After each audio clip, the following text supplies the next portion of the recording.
인문학으로 직장인의 고민과 궁금증을 해결해 드립니다. 인문학이 여러분의 출근길을 가볍게 만들어 드립니다. 직장인을 위한 출근길 인문학. 제185화 사회성이 뛰어난 것은 좋은 일일까? 안녕하세요. 어쩌다 철학자 이호건입니다. 안녕하세요. 어설픈 자유인 장춘세입니다. 네, 안녕하세요. 엄대장 엄민영입니다. 예, 반갑습니다. 반갑습니다. 네. 두 분 건강하게 잘 지내고 계시죠? 예. 예. 저희가 이번 화에서도 비대면 온라인으로 방송 녹음하고 있습니다. 그 점 양해 부탁드리겠습니다. 그러면 오늘 주제로 바로 넘어가죠. 오늘 주제는 사회성이 뛰어난 것은 좋은 일일까라는 겁니다. 여기서 사회성은 그 다른 공동체에 속해서 다른 사람이랑 잘 어울리는 능력점으로 이해하시면 됩니다. 먼저 질문 드려볼게요. 두 분은 스스로를 평가하기에 사회성이 뛰어난 편이라고 생각하세요? 어떠세요? 자유님 어떠십니까? 그건 뛰어날 것까지는 없지만 사람들하고 이렇게 잘 지내기는 하는 것 같은데 간혹 네. 이렇게 낯선 자리 이런 데서는 약간 좀 시간이 필요한 정도 이런 게 있는 것 같고 어떤 사람들은 막 나서가지고 이렇게 사람들하고 이렇게 말도 걸고 이렇게 하는 사람들이 있잖아요. 네. 근데 그런 수준은 아닌 것 같아요. 그러니까 사회성이 나쁘진 않은데 초면에 사람들한테 살갑게 다가가서 막 하는 건 잘 하지는 않는 그런 네. 스타일이신 거죠, 그죠? 예. 그 엄대장님은 어떠세요? 네. 저도 스스로를 좀 평가하면 그렇게 뛰어나다고는 생각이 안 들어요. 예. 제가 이제 사람을 만나는 일을 하고 하니까 네. 약간은 있지는 않을까라는 생각은 하지만 생각보다 좀 내향적이고 예. 좀 이렇게 낯선 자리에 사람들한테 말을 쉽게 붙이지 않는 이런 게 있다 보니까. 예. 그러네요. 제가 보기에는 우리 세 사람은 비슷한 것 같습니다. 근데 사람이 사회성이 뛰어나면 좋은 점이 뭐가 있을까요? 사람들을 보통 사회성이 뛰어나야 사회생활을 잘하는 거라고 얘기를 하잖아요. 수많은 사람들을 알고 네. 그 아는 사람들을 통해서 서로 도움을 주고받고 이래야 사회생활을 잘한다라고 생각하는데 사실 저는 이제 그런 걸 좋아하지도 않지만 그게 썩 바람직하지도 않다라고 생각을 하는 게 일부 있기도 해서 그렇습니다. 그죠? 그러면 사회성이 뛰어나면 어쨌든 대인관계도 좋아 보이고 여러 가지 장점이 있긴 하지만 그 반대급부 같은 것도 있을 것 같아요. 그러니까 안 좋은 점. 사회성이 뛰어난 사람이 안 좋은 점은 뭐가 있을까요? 상대적으로 자기 시간을 많이 뺏기는 것 같아요. 근데 그만한 가치가 있다고 생각하니까 그렇게 하겠지만 그러니까 예를 들어 소모가 좀 생기는 것 같아요. 불필요하게. 그렇죠. 예. 그 넓은 인간관계를 두루두루 하기 위해서 시간 소요, 돈 소요 이런 것들 많이 해야 되고 이런 그렇죠. 게 있죠. 네. 간혹 이런 사람이 있잖아요. 저는 그런데 어떤 사람이 들어오는지는 잘 모르겠는데 괜히 라이온스 클럽 이런 데 가입하고 로타리 클럽 이런 데 가입하고 그죠? 이런 사람들 보면 왜 저럴까 싶긴 한데 나름 이유가 있긴 할 것 같습니다. 그죠? 예. 엄대장님은 그런데 가입해 보신 적이 있으세요? 아니요. 가해본 기억은 없고 네. 지금 이제 세 번째 반대급부는 없을까요? 이 질문 받을 때 딱 네. 떠오르는 단어가 피곤함. 그죠. 맞습니다. 너무 넓은 인간관계도 좀 피곤함을 주죠. 그죠? 네, 좋습니다.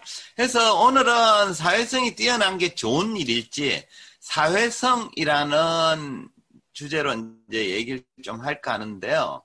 사회성은 이렇게 집단에 어울리는 능력이라 본다면 사회성과 좀 반대되는 개념이 독자성이라는 게 있어요. 그러니까 독자성은 사회적으로 어울리기보다는 혼자 스스로 뭔가를 하는 걸 즐기는 성향점으로 이해할 수 있을 텐데 그래서 오늘 주제는 좀 사회성과 독자성이라는 걸 좀 대비해 가면서 논의를 할까 합니다.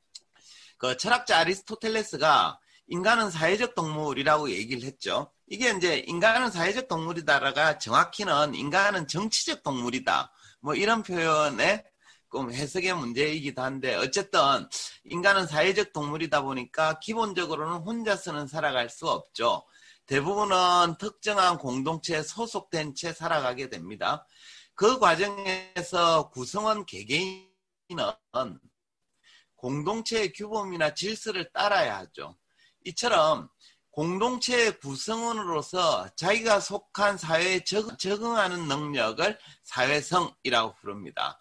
말하자면 사회성이란 개인이 집단의 규범이나 질서를 따르는 행위라고 말할 수 있는데요.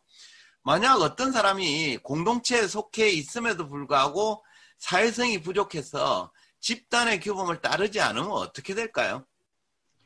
저는 지금 이제 그 영화 한 편이 떠올랐는데 우리 그 조폭 같은 영화 있잖아요. 네. 그것도 공동체잖아요. 맞죠. 근데 거기에서 이제 규범을 안 따른다 그러면은 그 결과는 이제 상상이 되는 거죠. 이렇게. 그죠. 뭐 왕따를 넘어서서 그렇죠. 목숨을 부지하기가 어렵고 그런 거죠. 어쨌든 뭐 공동체에서 쫓겨날 수도 있고 그렇습니다. 이처럼 여러 사람이 함께 살아가는 사회에서는 공동체의 질서를 준수하고 다른 사람과 원만한 관계를 유지할 수 있는 능력인 사회성은 필수적입니다. 사회성이 부족한 사람은 다른 사람하고 어울리기도 어렵고 원만한 인간관계를 맺기도 어려워서 공동체로부터 배척을 당하거나 심한 경우에는 추방되는 경우도 생깁니다.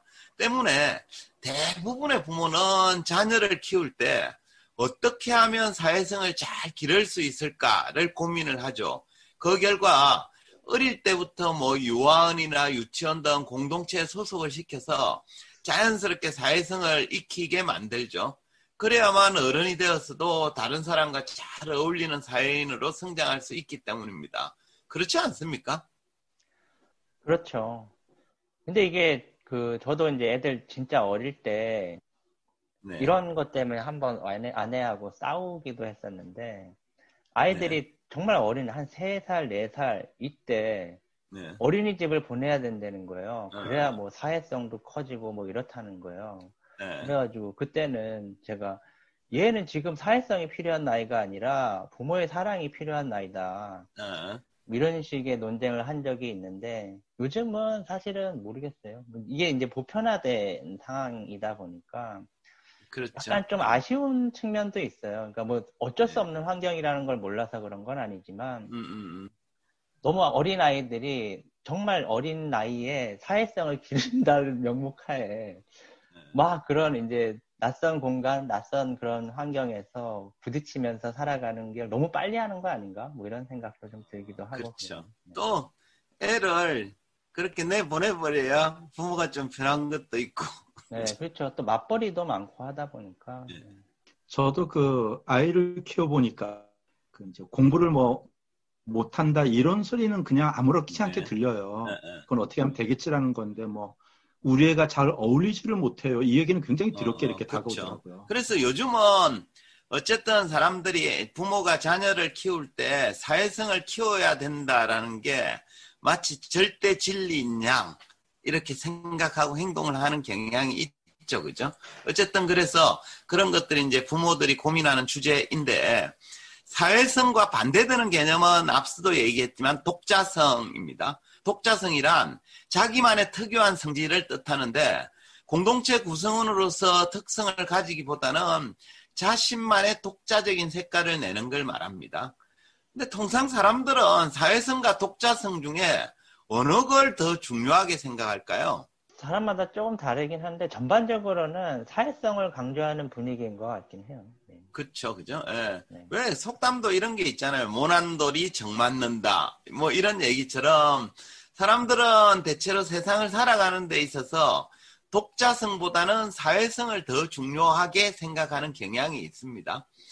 독일 철학자이자 사회학자인 에릭 프롬이 사랑의 기술이라는 책에서 이렇게 얘기한 게 있죠. 한번 들어보세요. 만일 내가 남들과 같고 나 자신을 유별나게 하는 사상이나 감정을 갖고 있지 않으며 나의 관습이나 옷이나 생각을 집단의 유형에 일치시킨다면 나는 구제된다. 고독이라는 가공할 경험으로부터 구제되는 것이다. 그러니까 에릭 프롬이 보기에 사람들은 유별난 사상이나 감정을 갖기보다, 그러니까 독자적인 감정을 갖기보다는 집단의 공통적인 관습이나 생각에 자기를 일치시켜야 합니다. 그래야만 고독이라는 경험에서 구제될 수 있기 때문입니다. 자기만 잘났다면서 독자적인 생각이나 튀는 행동을 하게 되면 다른 사람들로부터 왕따를 당해서 고독해질 위험이 더 크다라는 뜻입니다. 아무래도 지나치게 이제 튀는 행동을 하게 되면 네. 안 좋게 보는 것도 있지만 개인이 고독해지는 것도 있지만 또 네. 그 상대가 안 좋게 보는 사람들이 느끼게 되는 어떤 불쾌감 이런 것도 존재하게 되고. 그렇죠, 그죠? 많겠죠. 그래서 대부분은 튀는 행동을 자제하고 남들과 비슷한 생각과 행동을 하게 되죠. 이런 걸 우리가 이제 사회성이라고 부릅니다. 괜히 혼자서 잘났다고 나대봐야 왕따 당하거나 고독해질 위험만 커지는 거죠. 또 우리가 독자성을 이제 견지하는 사람을 부르는 명칭만 봐도 되게 부정적인 뉘앙스가 많습니다. 사람들은 통상 그 평균적인 정규분포 바깥에 위치한 사람을 이렇게 부르죠. 독불장군, 그죠? 또 외톨이, 뭐 아웃라이어, 왕따, 뭐 이런 식으로 대부분 부정적 느낌 일색입니다. 해서 공동체에 속해서 사는 사람은 대부분 독자성은 버리고 사회성을 선택하는 쪽으로 살아가고 있습니다. 그럼 이 대목에서 이런 질문을 하나 드리겠습니다. 이처럼 사회 전반에 걸쳐서 독자성보다는 사회성이 강조되고 개별적인 판단이나 생각보다는 공동체의 보편적인 질서를 따르는 현상은 바람직한 것일까요? 어떻게 생각하십니까? 일단 뭐 사회 전반적으로 획일화되는 거 이런 것도 문제일 수 있지만 개인의 삶 자체가 좀 파괴되는 측면들이 있고 또 네. 각자의 개성이나 그리고 사실상 사회가 원하는 창의성 자체를 죽이는 결과 이런 것들이 오히려 역효과로 나타날 수 있을 가능성이 훨씬 큰 거죠. 그죠? 네, 맞습니다. 개개인의 독자성은 배척되고 공통적인 사회성만 강조되는 사회를 우리가 건강하다 이렇게 말하기 어렵습니다. 이런 형태는 소위 그 패거리 문화에서 자주 볼 수 있는 현상인데 영국 철학자 칼 포프는 이런 사회를 닫힌 사회라고 불렀습니다. 포프는 열린 사회와 그 적들이라는 유명한 책에서 개인의 자유로운 권리가 공동체에 의해서 규제되는 사회를 닫힌 사회라고 명명했거든요. 이와 반대되는 열린 사회는 개인의 자유와 권리가 확보된 사회로 개개인이 자신의 이성에 입각해서 스스로 판단하고 스스로 책임을 지는 사회입니다.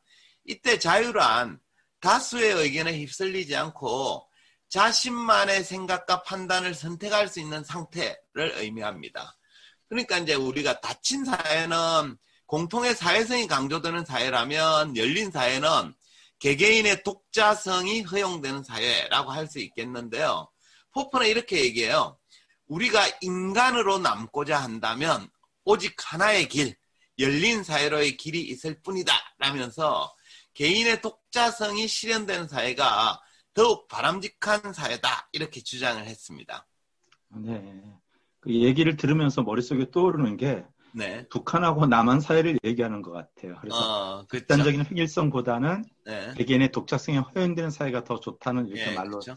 들립니다. 북한하고 이렇게 비교를 해보면 북한은 좀 닫힌 사회인 반면에 한국은 좀 열려있는 사회이긴 하죠. 그죠? 근데 국가 전체적으로는 그런데 한국, 그러니까 대한민국 자체만 보더라도 그렇게 열려있는 사회, 열린 사회라고 얘기할 수 있을까에 대해서는 좀 의구심이 들기도 해요. 우리도 특정한 공동체 속에서는 좀 이렇게 개개인의 독자적인 생각을 배척하고 좀 공통적인 생각을 갖게 만들기도 하거든요.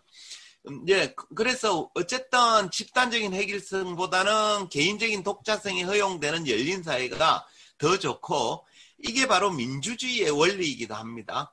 어떤 반대도 없이 모두가 한마음 한뜻으로 움직이면 보기에도 좋고 효율적이기도 하죠. 하지만 이런 사회는 전체주의에 불과한 거죠. 그러니까 전체주의 사회는 개인보다 집단이 우승하는 사회 이렇게 볼 수 있습니다.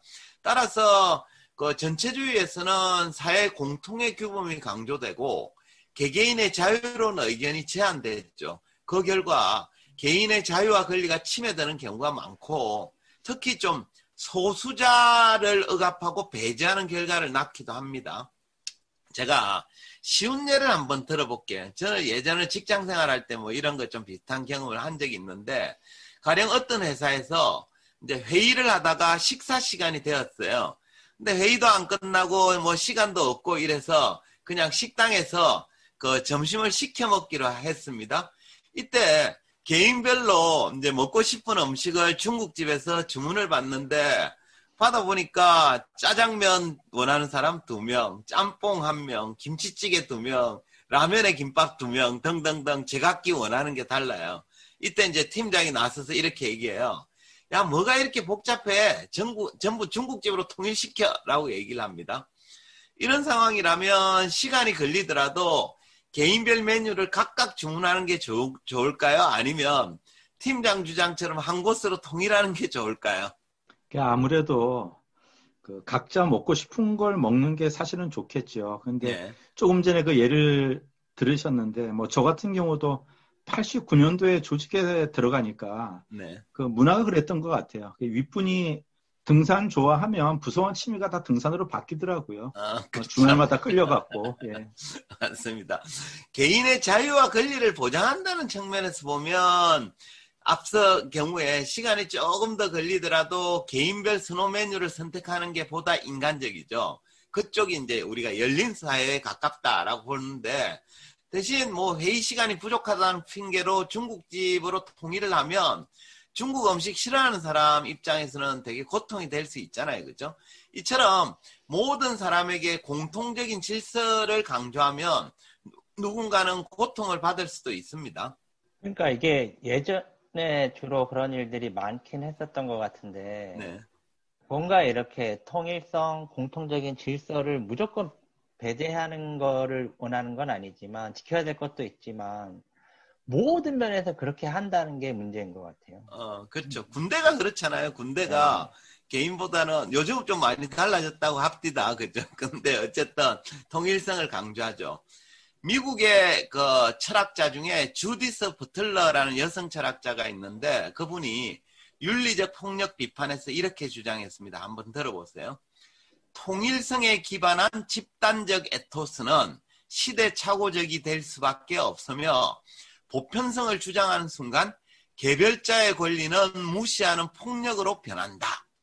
그러니까 우리가 집단적 관습이나 통일성이 때로는 개개인의 권리를 무시하는 쪽으로 변할 수도 있다라는 뜻입니다. 그러면 네. 약간 이제 사회 공통적인 규범들 이런 것들이 없어지는 게 바람직하다고 얘기할 수는 없잖아요. 그렇죠. 당연히 그렇지는 않습니다.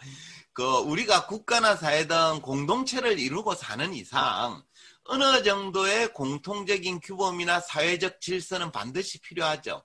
하지만 그럼에도 불구하고 개인의 자유와 권리는 최대한으로 보장되는 방향으로 나아가야 됩니다. 특히 소수자나 사회적 약자에 대한 권리가 무시되지 않는 사회일수록 좀 더 바람직한 사회다라고 할 수 있는데요.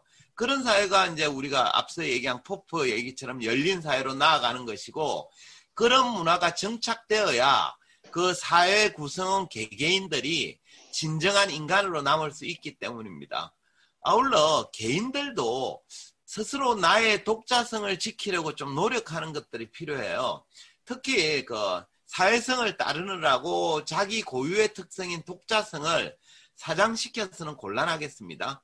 자기 스스로의 생각이나 판단이 전혀 없이 매번 타인의 생각이나 집단의 기준에 맞추어서만 산다면 자기가 원하는 삶을 살 수도 없을 뿐 아니라 위대한 성취 이런 걸 이룰 수도 없기 때문입니다.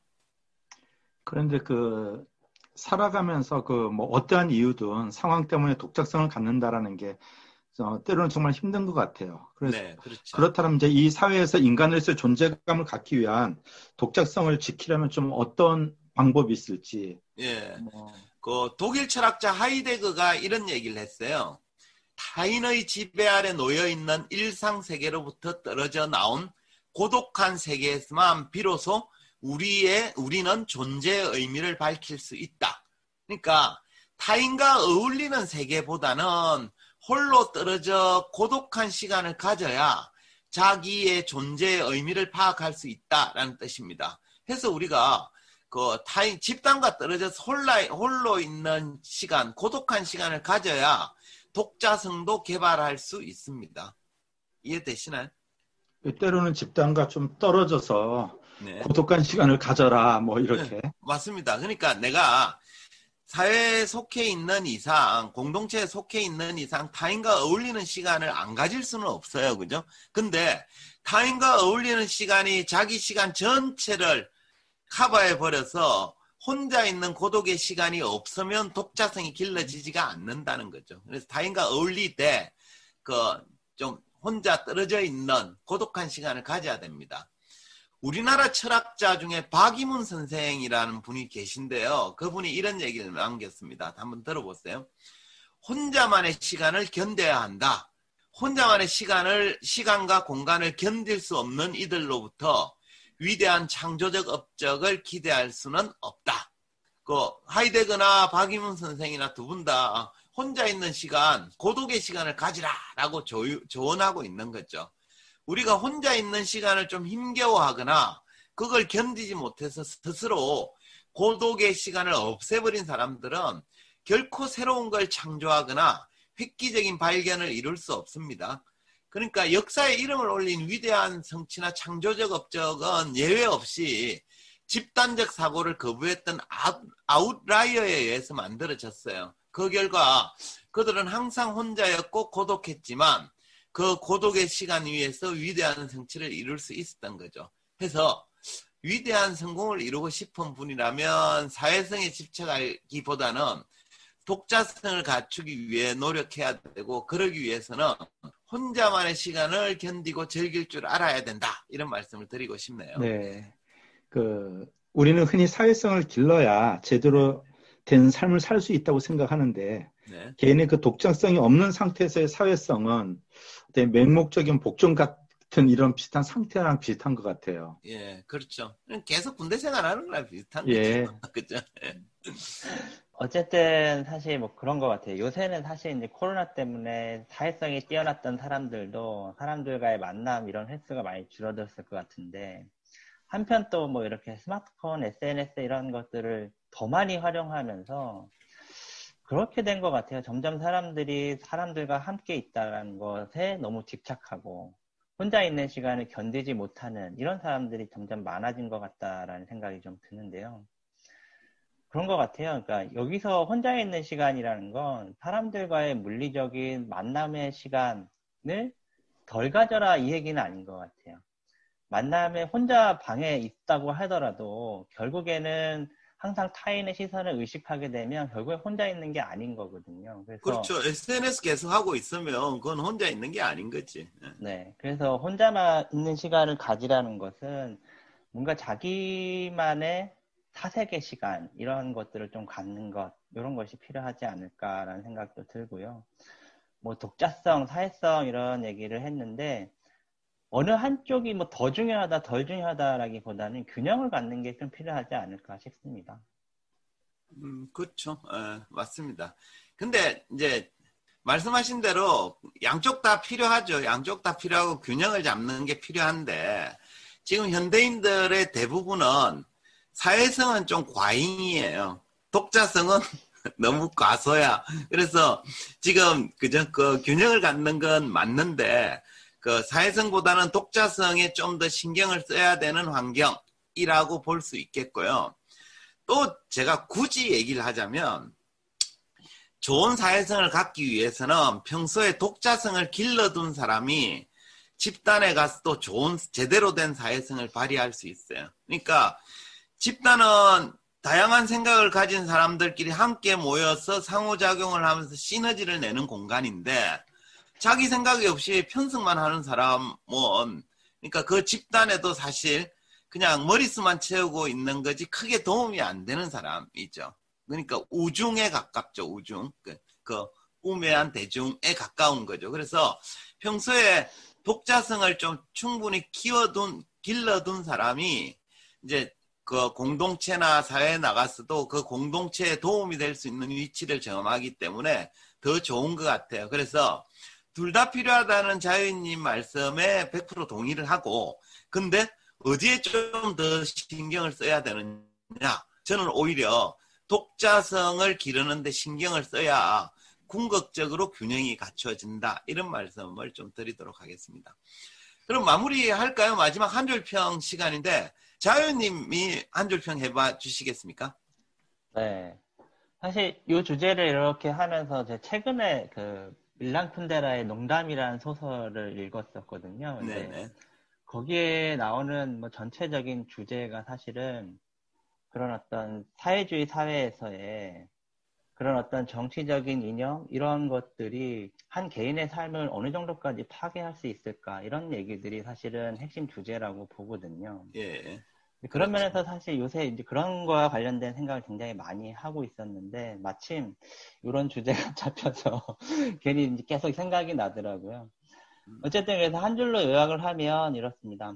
사회성만 지나치게 강조하면 사회라는 기계 속의 하나의 부품으로 전락하는 결과를 가져오게 된다. 진정한 삶이란 자신만의 차이를 만들어가는 과정이다. 라고 얘기하겠습니다. 네. 좋습니다. 약간 길긴 했습니다. 아주 의미 있는 얘기 같아요. 그죠? 좋습니다. 오늘은 사회성이 뛰어난 것은 좋은 일일까라는 주제로 이야기했습니다.